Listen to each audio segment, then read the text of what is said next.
Welcome to Scoop and Order. It is Tuesday night. We just got a superstar commitment as we were coming on the air. We're going to break down his film. We have a huge quarterback decision coming up pretty quick here. We have a lot of great stuff going on. Spring ball is cranked up.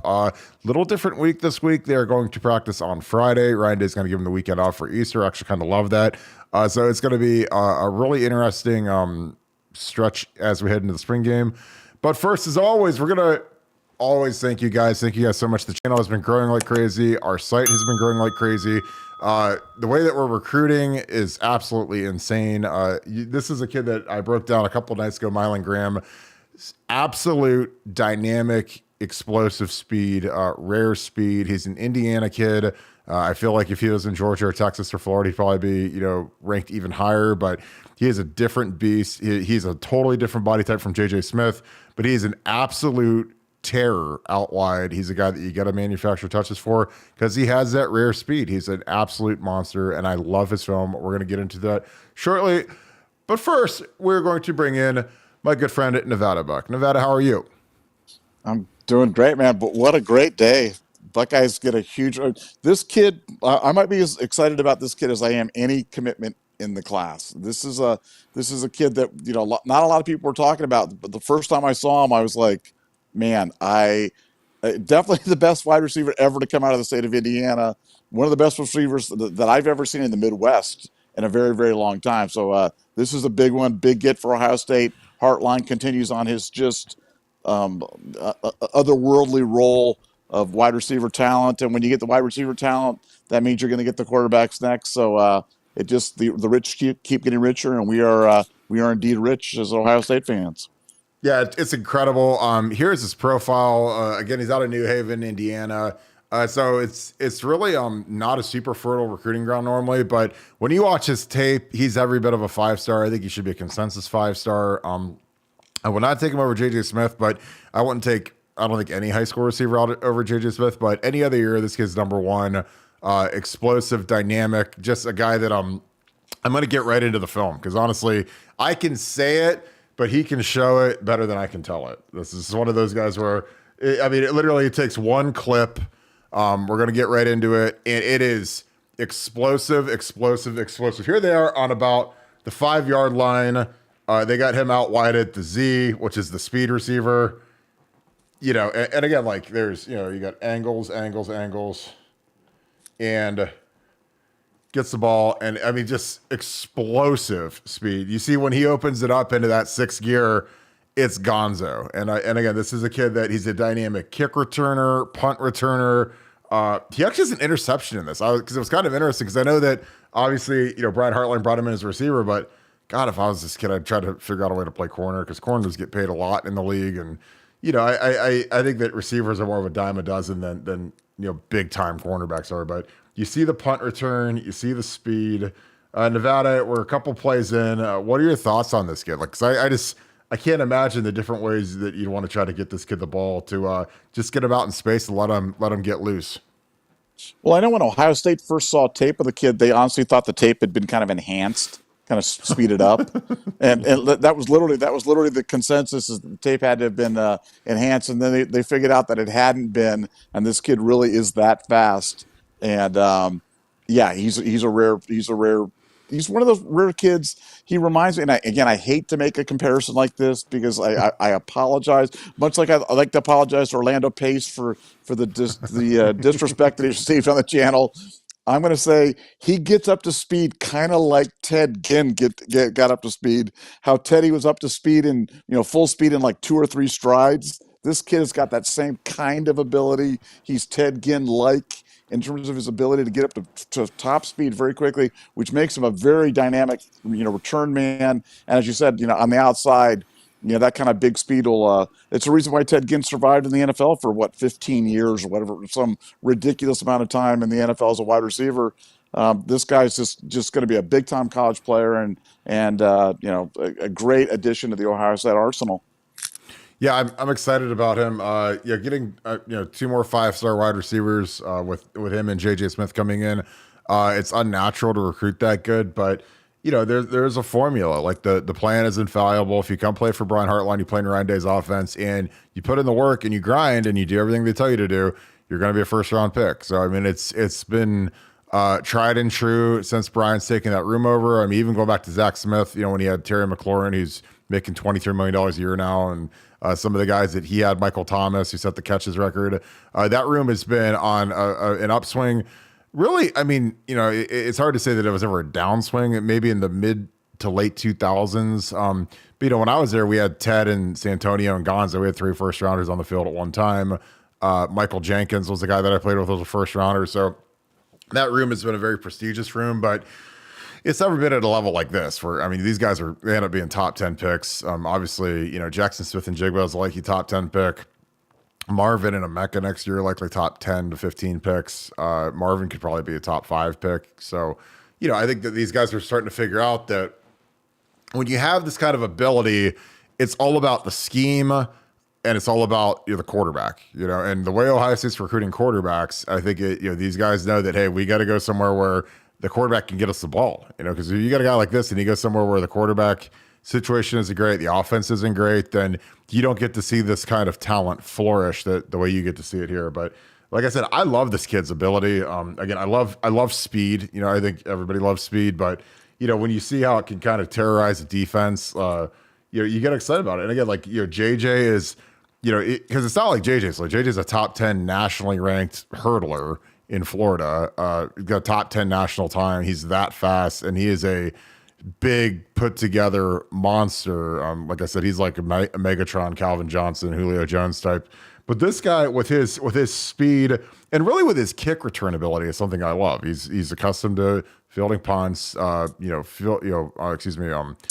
returns, that whole bit. So, you know, I love guys that are used to that. They're good at that, and they, you know, can do something with it. You know, because like I said, I play with Ted Ginn, and there's nothing greater in the world than when you're standing there as an offensive lineman, get ready to go on the field, watching Ted field a punt, and he runs it back to the crib, and then all of a sudden you get to go sit back on the bench. Like, that's the greatest thing in the world. So guys that can do that, big thumbs up. So, but now Nevada, we're near the end of the tape. We'll run it through again. What are your thoughts through the first, you know, 30 plays or so of his highlight film? Well, again, he's just an amazing player. Just, he's like you said, he's got that rare type of separation speed that you can't teach. It's hard to find. You know, all the fast guys in high school look, you know, about the same speed, but this is different level speed. Ohio State sees that. That's why this is such an important day. And you know, you think about what this impact has on the quarterback recruiting. I mean, you know, the calculus is pretty clear. If you're a wide receiver, you come to Ohio State, as you said, you can end up as a first round pick. Same thing, you know, quarterbacks.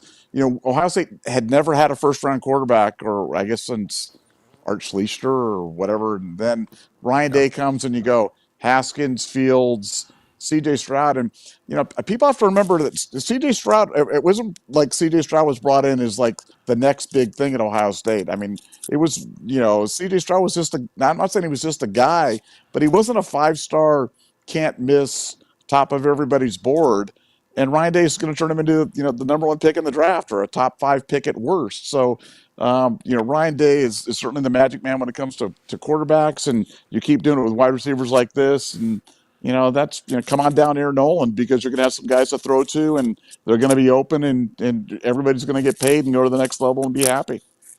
Yeah, I think that the culture is really unique on offense right now with Brian Hartline's room and with Corey Dennis and Ryan Day's quarterback room. You know, obviously Todd Finch is really involved in that room as well. You know, even guys that aren't playing, you know, this year or even next year, they stick because they know they're getting developed and they know when it's their turn. You know, if they put up 1 productive year or 2 productive years, a la, you know, Jameson Williams did it, you know, at his tail end of his Ohio State career, and then at Bama, you know, they could be top 10 picks. Like, they're there to get conditioned. They're there to get trained. You know, and when it's their time to shine, it's their time to shine. Like, again, like we were as high as anybody on Jaden Ballard last year during bowl practice, because I had direct reports from people that were at bowl practice saying, wow, this kid is special. This kid, you know, then we get to the game, he doesn't play at all. You know, and they had stuff, you know, jet sweeps and reverses and that kind of stuff for him to get him manufactured touches. And then when it came game time, they didn't play him. But, you know, then they let him run at Pro Day. And at Pro Day, the scouts were wowed by Jaden Ballard's speed and, you know, his ability to track a deep ball, which not every guy can do it the way Jaden can. But it was a question in the chat. It's a great question. Is this the next Jaden Ballard? And I I don't think it is. I think that this kid has, and Jaden can float. He can absolutely fly, but I think this kid has more top end speed. I think this kid's shiftier. This kid's much more highly regarded coming out of high school than Jaden was. I think Jaden was maybe a low 4-star, high 3-star. This kid's a 5-star.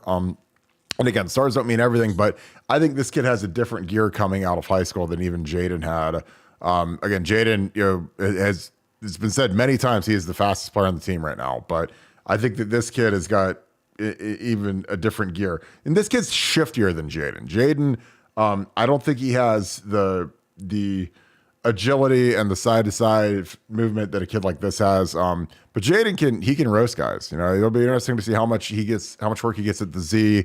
How many reps he takes from Julian Fleming. Obviously, he's taking a big advantage of Emeka and Julian not doing anything, Marvin being limited in the spring. So, but I think this kid's got a higher ceiling than Jaden Ballard. But that being said, I mean, in a year, Jaden Ballard could be a mid-round pick if he goes and pops off a 4.25. I'm not talking about after this next year, but in 2 years, he's not going to leave after 3 years like Marvin and Emeka will. But he's a guy that in another year. He goes and runs that 4.44, 4.35, 4.30. Scouts love that. And then he'll work out great. He's nice kid, so he doesn't have any issues off the field. So I think that he could be an easy mid-round guy, because that's just kind of the trust that they have in Brian Hartline. Brian Hartline will say, look, he's a kid that he's taken a little bit of time, but he's also been mature. He sat behind first-round picks because people always question his production, but I think this kid has a higher ceiling than Jaden Ballard does.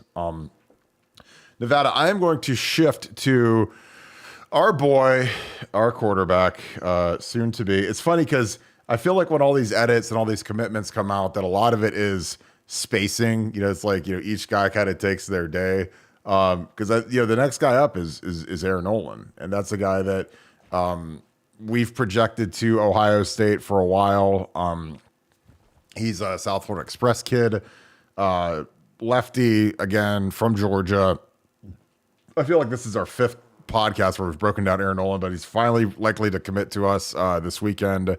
But your thoughts on Air? Again, there's, he's not as heralded as Dylan Raiola, but he's a million times more productive than Dylan Raiola. Plays Georgia high school football, not Arizona high school football. Just massive productivity, 55 touchdown passes, 4,095 yards, 73% completion. State champion, broke the record for most points, 792 points, major production. But what are your thoughts on Air as it, the equal signs are out, the crystal balls are out, everything's pointing to him coming to Ohio State now. What are your thoughts on Air? Well, my thoughts were that, there needed to be a subsequent act. There needed, Ohio State wanted Nolan to come up to Ohio State one more time, and he did it. And he came up and he left with his offer, and the word is that's it, and that Nolan's going to be a Buckeye. So, I think what's great about a situation like this is that it's a situation where Ohio State wanted a kid that really wanted to be a Buckeye, and Nolan really wanted to be wanted by a program, and Ohio State's really kind of rolled out the red carpet for him, really told him that he's the guy. And again, when you just look at the arsenal of receivers, you talk about the Rogers boys, and Cornell Tate, and Brandon Ennis, and J.J. Smith, and I mean, just goes on. You just go on and on and on and on and on. What quarterback wouldn't want to play in this system, and which quarterback wouldn't want to be developed by Ryan Day? So Ayers, he's not a traditional 7-on-7 quarterback. He's not a precision passer per se, even though he's been precise enough. But like you said, he's super productive. He's super athletic, and again, I think this shows a kind of an evolution as to Ryan Day's thinking about the quarterback position. I think Ryan Day for a little bit was kind of locked into hey, we just want the quarterbacks to just be passers, don't run, as evidenced by the C.J. Stroud no rushing touchdowns in 2 years, which is an almost impossible stat. But I think a quarterback like Ayers is a different breed, and the quarterback, Lincoln from South Dakota is a different breed as well. And, I think Ohio State's kind of evolving. I think Ryan Day's evolving as he's kind of embracing more about the college game. And I think that everybody's entitled to a kind of an evolution, an offensive evolution. And I think Ryan's latest offensive evolution is just going to make the OSU offense just that much more dangerous and difficult to defend. So I'm really excited about it and can't wait for Nolan to be a Buckeye. Yeah, like I said, I've said multiple times. I met him down in Naples when the South Florida Express was playing a tournament at the sports park down there. Great kid, really, surprisingly like built. Like I mean, like I don't want to say like a bodybuilder, but I mean he's a muscular. You can tell the kid puts in a lot of work in the weight room. Really has an absolute cannon for an arm. Like I mean, like I said, I was talking to him and JJ, and they were playing catch and. Air was thrown at, 100 miles an hour from 10 yards away. And I was like, you might want to take a little bit off the laser beam ball, the rocket ball, but really nice kid. Again, I think that's something that, I think Ryan has to realize in the face of, NIL and getting big guys and big tackles and that kind of thing is mobility and durability, I think is something that, you got to put a premium on. I think that, a part of the reason why CJ Stroud didn't have a single rushing touchdown over the last 2 years is because he had incredibly, talented offensive linemen, incredibly talented pass protectors, Paris Johnson, Nick Petit-Frere, Thayer, Luke Whippler, DeJuan. Those are all NFL guys, like early top 3 round draft picks.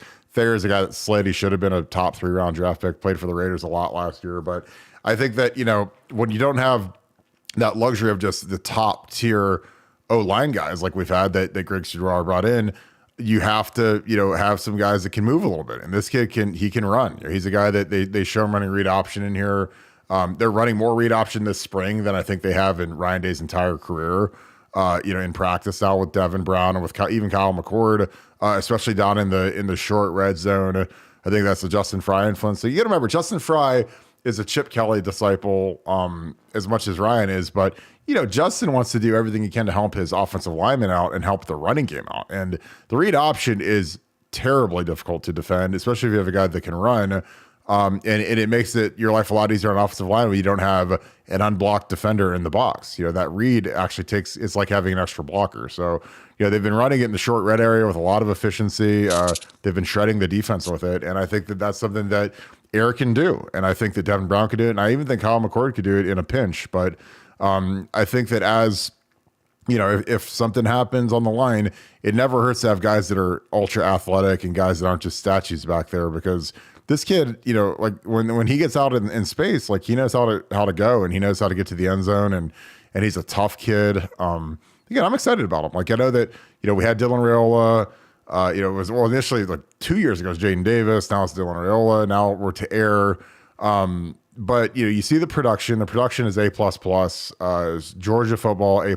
He's a player of the year in Georgia, which tells me all I need to know, especially as a junior when normally seniors win those types of awards. And I think that he's got a lot of upside. I think that he needs to be coached up. I think that he needs to improve his touch a little bit. Like I said, take a little bit of the napalm off the short range throws, but.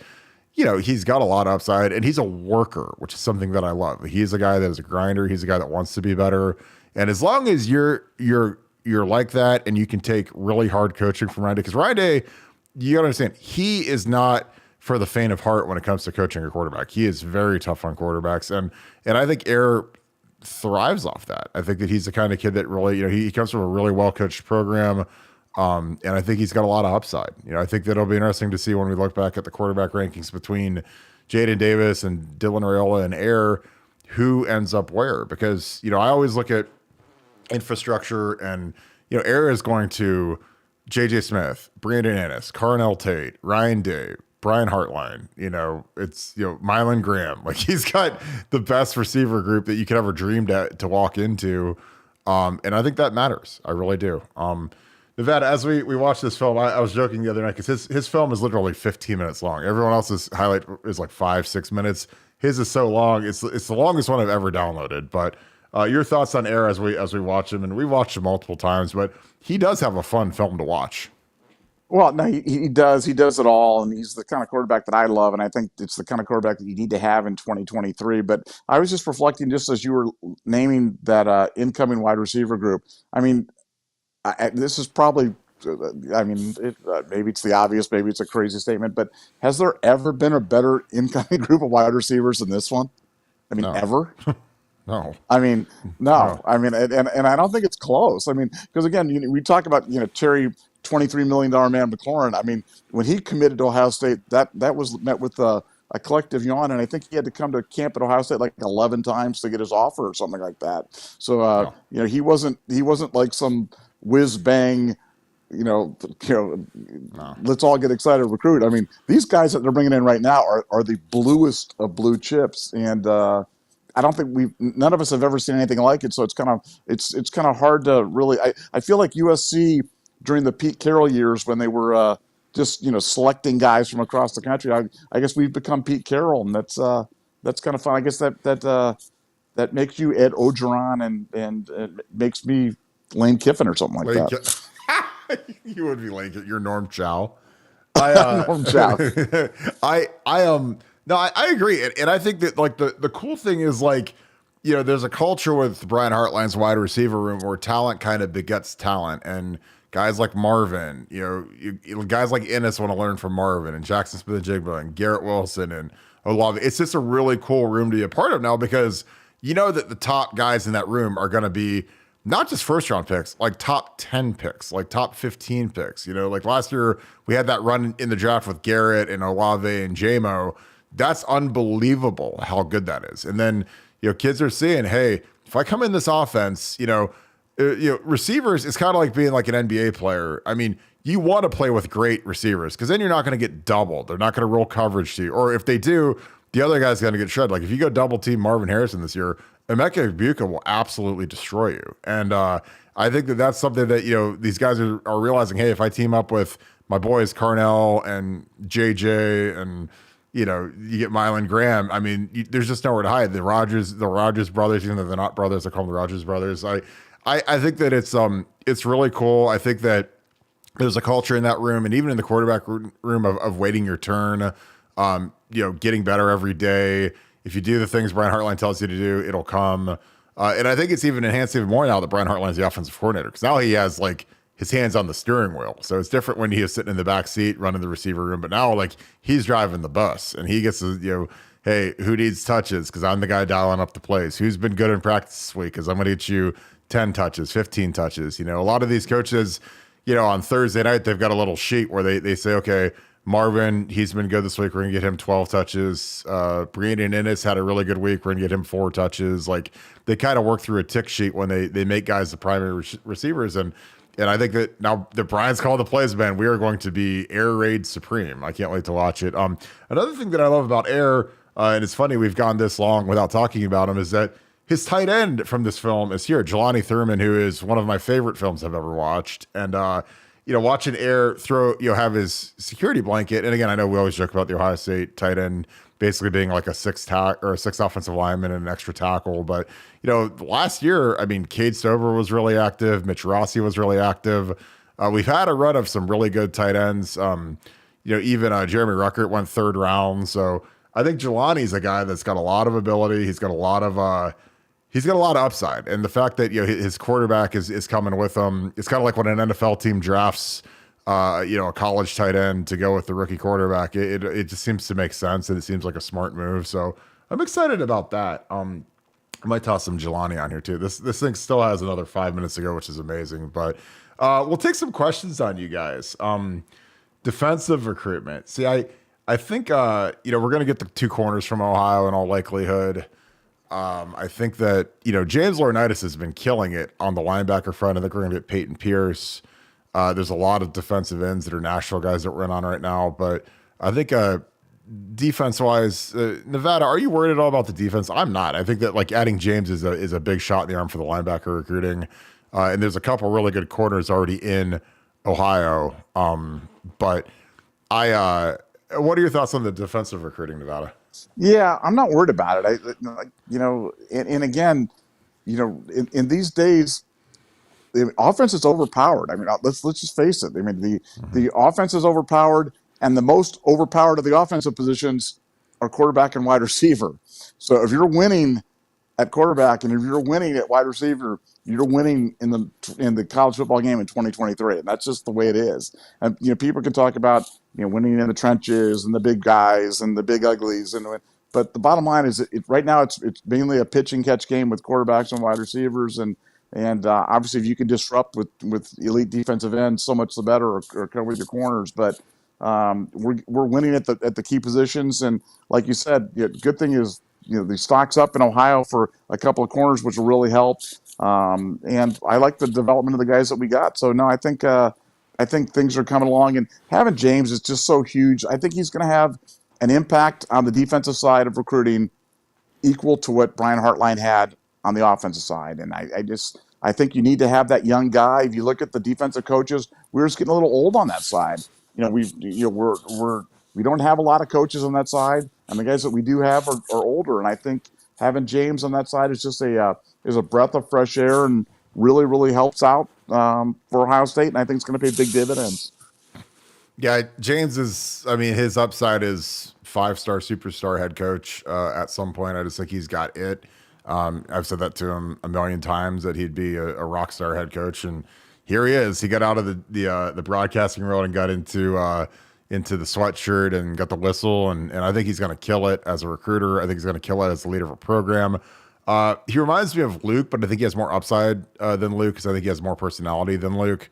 And I love Luke Fickell, but I'm just being honest. Like, if you ask me, pick stocks in who's a young head coach, like, I think obviously, Brian Hartline mentioned that, he eventually wants to be an NFL head coach. I think that James could do whatever he wants. Those are all guys that could potentially be the Ryan Day successor. And Ryan Day's still young, but again, you just never know. Gene Smith, I'm sure, has a short list in his desk of if Ryan Day would go to the New England Patriots when Bill Belichick retired or whatever, like, who would be his first calls. And I think that, Luke would be one, and Hartline, and it'd be a real interesting list. Got a super chat. D Sonny, appreciate you, brother, as always. We always appreciate these super chats. These are guaranteed to get answered. So thank you guys. Before the days when everybody had a highlight tape, who do you guys think had the biggest buzz amongst the team coming onto campus? That's a great question. Nevada, I'll let you go first, and then I'll go with mine, because there was a guy coming in to Ohio State when I was there that had a lot of buzz. But who would you say, Nevada? Well, I mean, the biggest buzz that I can remember coming on would have been Alonzo Spellman. Alonzo Spellman was back before highlight tapes, and it was really in the days of the Bill Kurlick 900 number, where he'd stretch it out with like 9 mentions of like 1-star recruits from Ohio, and then at the end he'd get to the Alonzo Spellman update after you waited 15 minutes on the phone for $3.99 a minute.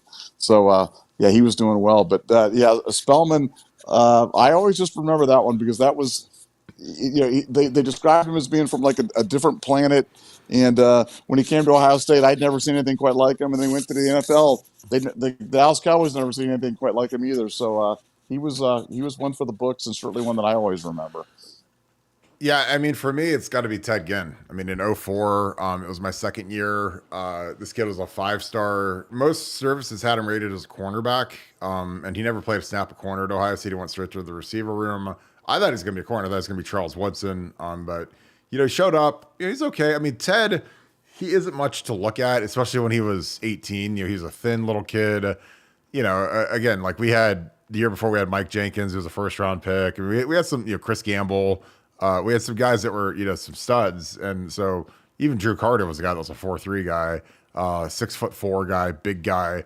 And so, little Teddy shows up, and, he's okay. The first day or two, he's like, all right. And then, we get to like our first fall scrimmage. Because again, this is a time when kids didn't get here in June. He did not enroll early. He showed up like August 5th. That was his first day. And, we're in pads. And like after the first week, we have a scrimmage, and, he takes a punt to the crib, and he had a couple long touchdowns. And I was like, yeah, this kid's the deal now. I mean, he's going to be a big impact guy for us. And, and we stunk that year to start the year off. Ted didn't play as much. Gonzo didn't play as much. Santonio was a starter, and then we had some other guys that played. But, as the season evolved and, they started playing Gonzo more and Teddy Moore and Troy Smith, and all of a sudden the offense just took flight. And Troy and Ted had a great connection. Troy and Santonio had a great connection. But Ted Ginn was the guy that he was one of the original hype monsters. And I was honestly skeptical just because, I'd come in with Darius Hiley. He was like a 5-star corner, Superman, the whole nine. And I really liked Soup. He was a nice kid, but I knew after 5 minutes of our first All-Star practice that he wasn't, what he was cracked up to be. And I'm not saying that to crack on Soup, but I mean, he literally left the North-South practice like after the first day, which they'd never heard of. Like he literally got on a Greyhound bus and went back to Cleveland. And I was like, it was because Ryan Robinson and Tony Gonzalez were roasting him in practice. Like, I mean, destroying him. And I'm like, this guy's the 5-star, like next Deion Sanders cornerback. And, again, I'm always skeptical of these guys until I actually see them in person because you just never know. I mean, and we also had Dante Whitner in that class, and he had enrolled early, so he wasn't on our All-Star team. And Dante was the deal. He ended up being a top 10 pick, but Darius was rated just as high as Dontley. He might have been a little bit below him, but when Ted came in, I thought, is he going to be like Dante? Is he going to be like Supiley?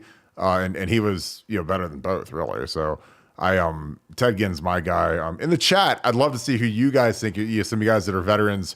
Who are some of the names that you remember back in the day before YouTube and highlight films? And I think back in the day they had like VHS tapes, but they didn't have it as aware as they do on Huddle and mechanisms like that. So, but yeah, I think Alonzo Spellman, that was a good take back. In terms of where these guys fit, that's a great question because JJ to me is an X. The X is the Calvin Johnson. He's the guy you run your offense through. That's the big dog, number one receiver. Mike Thomas filled that position. I think Milan's a Z. Z's the speed guy. That's Terry McLaurin. That's Jaden Ballard this year. Fleming. When we had Jackson Smith and Jigba, Garrett Wilson, and Olave, Garrett Wilson was the X, and Olave was the Z. And then you put Jackson Smith and Jigba at the H, which is the slot. So I think that is the most appropriate comparison. Do you agree with that, Nevada? Yeah, I think that's right. I mean, I think what's so nice about this is these two guys really do complement. They're not like duplicative, and they really are. Yeah. Guys that can kind of fill different roles in the offense, and for Ohio State, those things just fit. And when that happens, man, boy, you can make magic on the offense. Yeah, I totally agree, and again, I think Aaron Nolan is the guy who's coming into like that's like you want to talk about the spot. I was stunned when Dylan Raiola decommitted.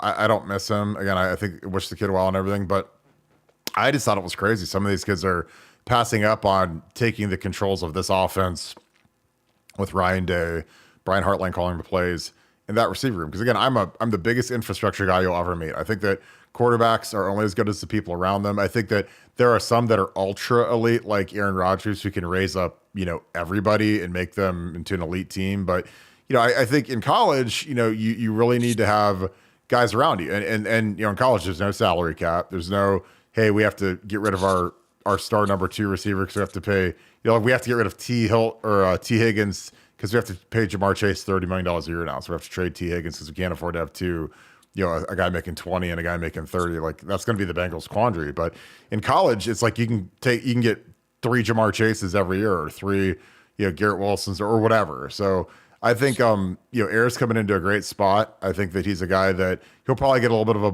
Buckeye bump in the rankings because I think that some of these recruiting services bump these guys up when they go into situations because they don't want to look like they have egg on their face with their evaluations when Ayer ends up, being a star in college and they're like, wow, they had him as the 87th ranked, player in the country and the 5th or 6th or 8th quarterback. I think that they kind of rearrange that when these guys end up at Ohio State because, they're going to get propelled upwards just because of what Ryan Day and Brian Hartline do with quarterbacks. Yeah, I love this. I love this kid. Yeah, it's funny that Israel, that's a great point, the Vic swag. It's funny because like Vic, lefty, obviously he's African American kid. He's from Georgia. I can see that. Obviously, he's not anywhere near as fast as Vic, but he's a dynamic player. And again, like I think that the statistics or the productivity are what's exciting. That's something that I think a lot of people are critical with Dylan Raiola is that his statistics this year really weren't that great for being the number 1 overall player in the country, playing at Chandler, which is a powerhouse school in Arizona. They have open enrollment. They have, like I don't know if it's like 4,000 kids in the high school. It's a humongous high school. and they weren't that good, and they got crushed in the high school playoffs, and he ended up transferring to Pinnacle. But again, a kid that's transferred 3 times in 3 years is a question mark.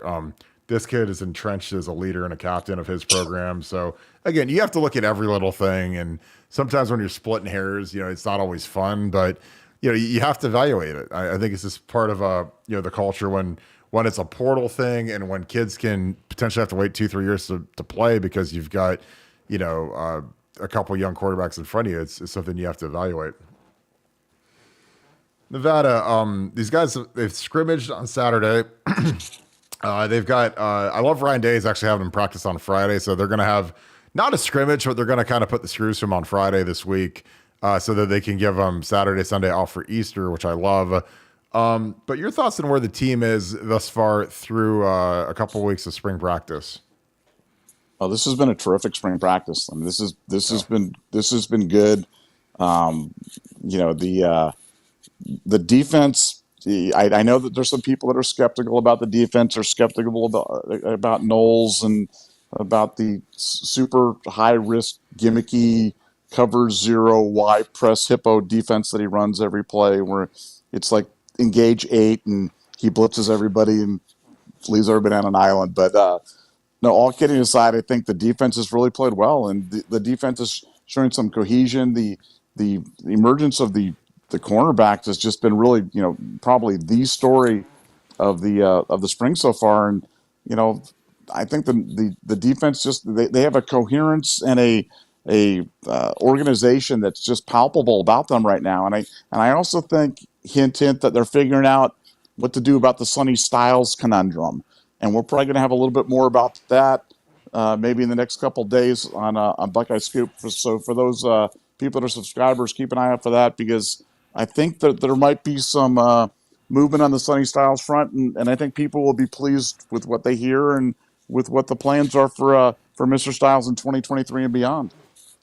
Yeah, I agree. I was when you told me what you heard about Sonny Styles and what they're going to do to utilize him, I was really excited. I was like, that's exactly what I would do. It's not what Jim Knowles has typically done, but the way they're going to weaponize him, I think, is really exciting. If he's going to be a major factor this year, and again, I think he's only going to be here for 3 years, so it's like you better start. He's kind of like Paris. Like we've said a million times, he's the same as Paris Johnson. Like Paris Johnson was a 6'7" prototype left tackle, but we had Nick Petit and we had Dwand. So Paris had to go play guard. So Sonny Styles, I think, is a prototype strong safety, but we've got, Josh Proctor has been balling. Lathan Ransom is back there playing strong and free. I mean, they're rotating back and forth. And so Sonny's got to, he's got to play a new spot. We're going to detail that pretty in depth tomorrow. I'm really excited about that. It was a great piece of intel. I also, so we got a little bit of this film here. Nevada, there's been a lot of angst about the offensive line. Zen Mikulski missed Saturday's practice, so you had to move Tigra up with the ones full time. And Miles Walker had to go with the second team right tackle a lot. Again, he's a kid that should still be in high school, so he got worked over pretty good. Again, I've been there. I've actually been the graduate assistant who has to make the offensive line rotations. And I know that, when one guy goes down, sometimes it can be really tough to fill it up, especially if it's a tackle. I've lived that many times, trying to figure out how to muck it up and make guys, just kind of fit in there. What's your level of concern? Do you have any concern with the offensive line right now? I mean, I really don't. I think that we've only really got one question mark right now, and that's really at right tackle. And it's kind of an open competition. I still think that there's probably 2 or 3 guys that could come from the back of the pack and jump in there if they couldn't. But I like what Tigra's doing, and I think I think Ohio State, we could play right now and be just fine with our situation on the offensive line, and I think we've got more depth than we even know that we have. And no, I really don't have any concerns, and that really comes from talking to the people in the room. They don't have concerns. If they had concerns, believe me, I'd be the first one on here telling people, "Hey, I'm concerned." We've talked about this in the past, where I'm like, "Hey, I've got concerns about the cornerback position because we don't have a lot of guys right now that can play cornerback." And then when we have guys that can play cornerback and you get Davison in the transfer portal, then we're not so worried about it. So it's not like, oh, Nevada he'll just say everything's going to be okay. I'm just not concerned because the guys in the offensive line room think that they have dudes there. They think they got guys that can play, and I tend to agree with that. Well, I just remember this time last year, Jim Knowles' defense, we're thinking, the Jack is going to be a big thing. He had 57 sacks his last year at Oklahoma State. That was going to be a big thing. And, we're going into it, and I'm hearing, JT and Jack Sawyer are just killing Paris Johnson and Dewan, killing them. Like multiple sacks every practice, dynamic duo, like Bosa and Chase Young on each end. And then, you fast forward 6 months to the season, and Dewan and Paris make first team All-American. Paris is about to be a top 10 pick. Dewan's probably going to be a second round pick. And, JT and Jack kind of, they had okay seasons, but I don't think it was anywhere near the stretch that we thought we were going to get out of them. In Jim Knowles' defense, where, again, at Oklahoma State, he had 57 sacks with guys that aren't as good as Mike Hall and Tyleek and Teron Vincent and Zach Harrison and the like. And, so again, this time last year, man, I'm like, oh God, we're going to have 60 sacks. Oh God, we're going to be getting out of the quarterback. And really, like, our pass rush wasn't great, and our pass protection is actually really good. So, I mean, again, a lot can change. Zen and Tigra both know they have to get better. I think that kind of the ace in the hole for Justin Fry is, and I've said it a million times, move Donnie Jackson to left tackle, put Josh Fry at right tackle. Donnie played left tackle last year in the spring, and he was Paris's backup, and he looked really good. So, I think that the key to this offense, outside of just having, an accurate quarterback, is having great pass protection from the tackles, particularly because those guys are out on islands. Ryan Day doesn't like to leave Baxton very often. So you need guys that can hang in there like Paris and Dewan did. So I think that's kind of an ace in the hole. And I still think that could happen. Again, I think everything's going to be on the table after spring. I think that, Zen and Tigra, they're still young guys. I think that, again, I mentioned earlier that Justin Fry probably should have had those guys practicing right tackle last year. Zen was the backup left tackle. Tigra was playing guard. So they weren't getting the footwork that they needed at right tackle last year. So I think that was kind of a waste. Again, if you could go back in time and say, look, put Josh Fry at left tackle last year, and put those other guys at right tackle, and I think that would have been more beneficial for their development. But you can't go back in time, and these guys just got to keep working to get their fundamentals and their footwork down, because it just takes a gazillion reps, and it's hard to do. Again, if you go out in your driveway, if your right hand is your dominant hand when you shoot a basketball, go out in the driveway and shoot left-handed and see how long it takes you to become proficient at it, because that's kind of what it's like when you switch your footwork at offensive tackle. I had to do it. I hated doing it. I was much more comfortable on the right side. I loved playing on the right side and stayed on the right side. We have a super chat, another one. D. Sunny, appreciate you, my man. This is a great question. Nevada, do you have any rebuttal before I get into the 2-minute drill on the offensive line? No, I think you're exactly right. I think you've got options, but I really think it's going to be the way that it is right now. And I think I'd be okay with Tigra out there, and I think he'll be just fine. He's a guy that he just needs reps. He needs reps, and like you said, if you'd have asked us last year who was ahead, the offensive line or the pass rush, we'd have definitely both gone all in on the pass rush, and it turned out to be exactly the opposite. So. I think Tigra's going to surprise some people, and I think he's going to lock down that right hand spot and be there for a while. I just have a hunch. Yeah, I think him, Zen. I mean, I would put Luke Montgomery out there and have him work to pass. Luke's got to get heavier. He gets put on his butt a lot, and that's not anything wrong with that. He's just a young kid, and he's light. He's still trying to figure out how to carry some weight, but he's got excellent footwork and excellent speed, and he's going to be a big time left or right tackle for us as a pass blocker. And again, if I had 100 points to spend in my attributes, I'd spend 99 of them on pass blocking and 1 on run blocking, just because that's how important it is, not just at Ohio State, but in the modern NFL. If you want to be a gazillionaire, be a great pass blocker. So inside of a 2-minute drill, this is a great question. Is the entire drive scripted? Does the quarterback have more freedom? What gets cut out to move faster? So it is not scripted generally, just because you kind of have to go based on what happens. Everything is called from the headset, signaled in. I think a lot of times teams like to start off with a draw or a short screen to kind of get the chains moving. You go to the line. The way Ohio State does it is that the offensive line gets a signal from Justin Fry or the GA for the protection, and then the receivers get the signal from whoever's signaling the other GA or whoever for the routes. And again, it's a super quick, efficient thing. I think that the way that we run our offense now is very conducive to a 2 minute drill because you don't have to signal in numbers. You don't have to signal. You don't have to go slow. I mean, it's kind of like you just speed up the regular pace that you do everything at, and like I said, it's something that you practice usually every. In camp you do it a few days at the end of practice versus the first 1-0 versus 1D.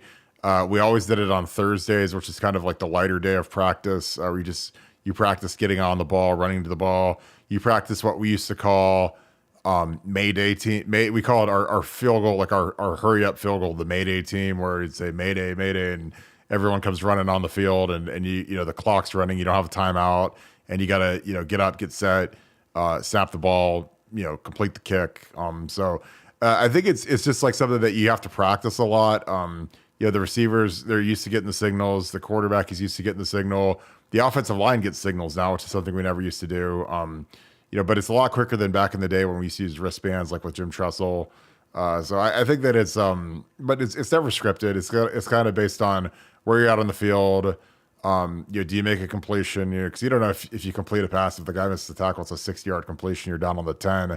It's hard to script that. But there's always a handful of plays that you like to call in a 2 minute situation where the quarterback's comfortable with it, the receivers are comfortable with it, we're proficient with it, and they're just nice, easy throws. Obviously, it's going to be dependent on the clock. You might be working the sideline a lot, depending on how many timeouts you have. It kind of affects your play calling ability and really, what's the score? Are you down? Is it right before half? You're trying to get another touchdown before you go in the locker room. Is it end of the game and you're down 3, you're down 7, you're down 2, you're down 8? Whatever it is, there's a bunch of variables that can control it, but generally we signal everything. So that's a fantastic question. I love it. Really good stuff. Nevada, I'm going to give you this one. If we have a top 10 defense this year, do you think we can win in Ann Arbor? I think I know what your answer is going to be. Well, we better. we better.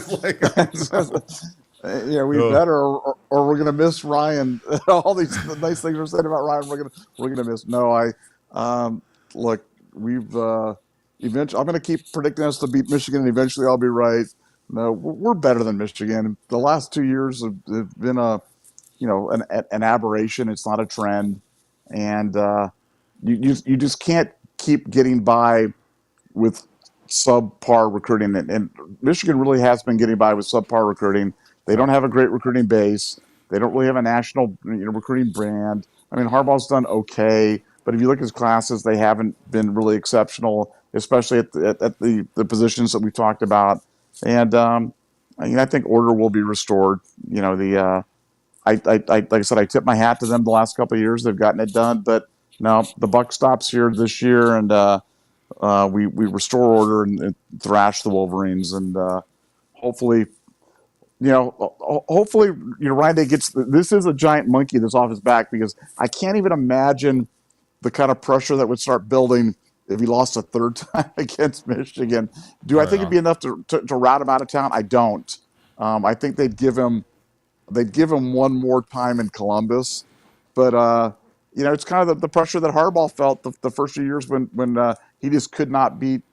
It's not like Day hasn't beaten Harbaugh, but when Harbaugh couldn't beat Meyer, and it just kept piling on and piling on and piling on, and that pressure becomes cumulative. They think these games are these one-shot occasions, but they're not. The stuff that's happened in previous years definitely affects what happens in the subsequent ones. And this one, there's going to be more pressure, but look, we're going to be better than Michigan, and hopefully that'll get it done.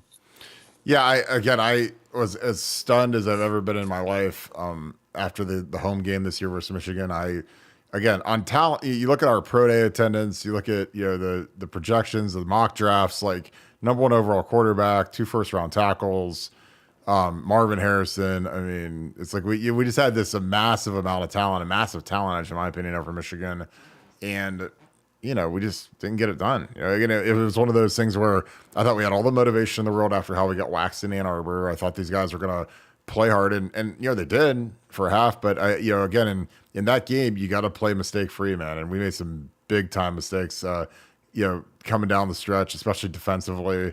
And it's hard, and we biffed a fake punt So, again, I think that we're, it's not that we're close. I think that, like, we should be beating these guys, but for whatever reason, something's not clicking in there because it's not a talent thing. I mean, I think that we've out talented them the last 2 years, but we walked into a fist fight 2 years ago. I think our guys literally thought it was going to be easy. This past year, I have no idea because like after you get waxed the year before, you have a whole year of motivation. I don't know, but this is a huge year for Ryan. It's a huge year for the leadership of the team. Because I think that the leaders are the guys that got to really carry this one up there. Because I want up there. But Kirk, that's a great point though, and we've been talking a little bit about this on the board. I don't think the team had great leadership last year, and I think that came from the fact that the best players on the team were really younger guys, and I think younger guys sometimes, how it is, they have trouble taking leadership positions on football teams. They're looking to the older guys, and CJ, for all his great ability and number one pick. He's not really a vocal holler guy, leader type of alpha, lead you into battle type of thing. As for last year's game against Michigan, just look what happened in the next game. We go blow to blow with Georgia. We come one bad call against Marvin Harrison away, one field goal away from beating Georgia, winning the national championship in a game that Georgia won by 50 points over a team that beat Michigan. So were we better than Michigan last year? I think so. That game's in Columbus. Should that mean something? Yeah, I think so. So that game will always go down as one of the most inexplicable. I mean, much more so than even '98 Michigan State, which was weird, but it happened. Like last year's game was just, I don't even understand what happened. I for the life of me, I felt like at halftime we should have been up 20-3 and or worse, and we weren't. And it just got away from us. But, eventually that stuff comes. You can't just keep playing that way. If you're playing that way, it's, you can't just keep, escaping fate because eventually, talent and ability takes over in the big game. It always has. And I think that happens in 2023. But I interrupted you, so I apologize. No, you're good. I agree. I think you need your quarterback to dominate. I don't, CJ had some gaudy yards, but there were some times where we needed plays, and again, it's tough because when you're the quarterback, you get all the adulation, but you also get a lot of the blame when things don't go great. And I think that I was lucky I played with Troy, and Troy in 05 saved us because we were losing with like 7 minutes to go, and we needed 2 scores. And Troy, San Antonio, Gonzo, Pittman. I mean, obviously, we blocked while defense held out in the end, but you need guys to step up and do those big time massive performances. I mean, obviously, the late Dwayne Haskins had one of the greatest performances ever. Urban's last game in the shoe, 62 points, threw for about 1 million yards. I think that's the kind of thing you need, and we never really got that all CJ. And again, it's not all his fault, but he's also the quarterback. That's part of the gig. And when you're the quarterback, you're the de facto leader, and you got to walk into that one. But again, like last year, it was just they knew that they got waxed the year before. They had all the motivation in the world. It was senior day. A lot of great players playing their last game, including C.J. Stroud, Paris Johnson, and to not get it done was stupefying to me. But yeah, that's for another time. But yeah, this has been a great show, Nevada. We're gonna wrap this thing up, but we really had some good stuff tonight. Any final thoughts as we close this thing out? Aaron Nolan looks like he's next on deck for the Bucs. A couple practices, and then we got the spring game in a couple weeks. But any final thoughts? Now, just huge wide receiver commitment today. We're on Aaron Nolan watch for the next few days, weekend, and look out for a Sonny Styles nugget coming your way in the next couple days as well. So lots going on in Ohio State land. It's going to be commitment palooza here coming up pretty soon. So get ready for a little Buckeye blitz on the recruiting front. Yeah, I'm really stoked about that. I think it's going to be fantastic. Again, appreciate you guys tuning in. Awesome show. Thank you for the great questions. Thank you for great community. Guys, comments in the comments. I need you guys to shout out where you guys are from. I also need to know which of the most recent recruits are you the most excited about or commitments, excuse me. We've had some big time ones. I love Milan Graham's film. Like I said, he is a all gas guy. He is pedal to the metal, like just elite speed. And it's fun when the commits are all excited when a new kid commits, and kind of the camaraderie you see it being formed between the recruiting class. Because that's always the cool thing about getting recruited. When you commit, you kind of join a little family. And there's the family of Ohio State football, and then there's the family of your own individual recruiting class, because those guys, they're kind of like your homies. You're going to go to All-Star games together. You're going to see them at banquets and whatever the like. And it's always cool to see those guys and hook up with them on visits and whatever. And it'll be really fun to see how these guys go through the camp circuit and visit games and all that type of thing. So appreciate you guys as always. A fantastic show. BuckeyeScoop.com is absolutely crazy right now. It's on fire. Best community there is. The most active community there is by far. Bill Green has just been absolutely killing it recently with a lot of the South Florida Express news, a lot of national news. So really good stuff, guys. But I really appreciate you guys as always. Shout out where you're from in those comments. I love hearing where you guys are watching from. So as always, never take that for granted. Thank you guys so much. It's been a great show today. Great show, as always. So thank you so much, Scoop family, and thank you, Buckeye Nation. I hope you guys have a great rest of your day. Go Bucks. Go jump on BuckeyeScoop.com right now, because I'm heading there to the board to check out all this great reaction. Go Bucks.